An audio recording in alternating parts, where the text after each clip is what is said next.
Canada is preparing to host the G7 Leaders Summit next week. Prime Minister Mark Carney is signaling a new approach towards China and India. This is the start of a process of recalibrating the relationship with China. It is very important that we reopen dialogue with Chinese authorities. I extended the invitation to Prime Minister Modi in that context, and he has accepted.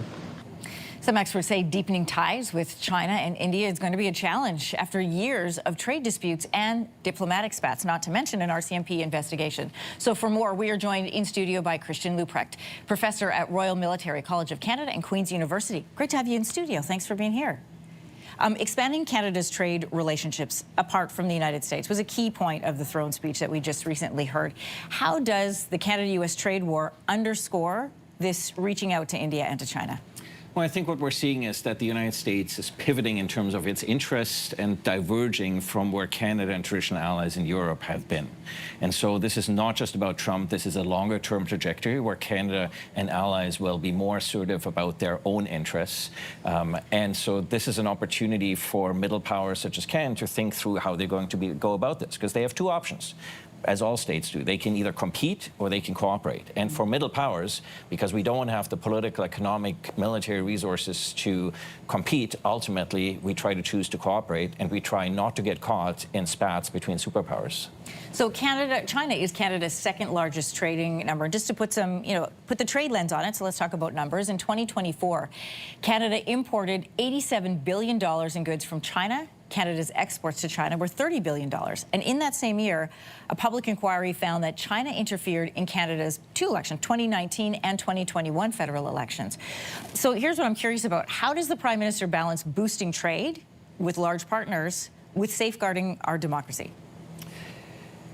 Yeah, so ultimately, there's an opportunity here for the Prime Minister also to try to find a new arrangement with China. And often these new trade relationships can also have some side protocols about how states are going to behave with respect to one another. But I think the greatest deterrent for China to behave better when it comes to Canada is what we've done, which is sunlight as a disinfectant. And that's what the public interference inquiry has provided. There's probably more information on how China operates in terms of malign influence and foreign interference about Canada than about any other democracy. And one thing that China really doesn't like is lots of attention on that. And the other thing that it doesn't like is revealing that really that Chinese intelligence engine is pretty clunky.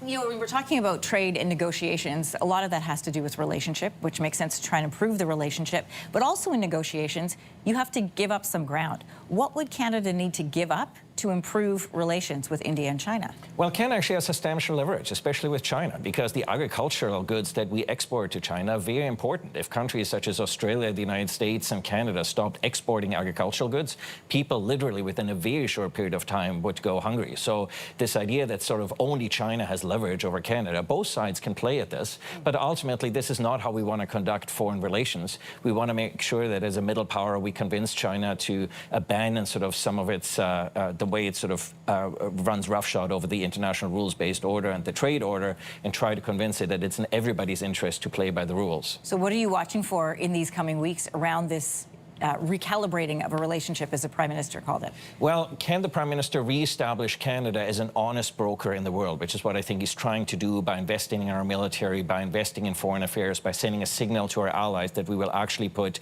the national interest and allied interests ahead of particular Liberal Party electoral interests. And I think that's the message the Prime Minister is trying to send. It is a big gesture for the Indian Prime Minister to come to Canada. This is not a Prime Minister who has a habit of traveling a lot, and so I think this is a sort of an olive branch that people are extending to Canada to be the constructive player in world affairs that it has traditionally proven itself. But an olive branch in the context of an ongoing RCMP investigation on that case, which will be interesting to watch once G7 hits. I want to thank you for joining us in studio, Christian. Great to have you here. Always a pleasure. Thank you. If you like that video, make sure to subscribe to the Your Morning YouTube feed, where you can find all kinds of new content posted every weekday morning.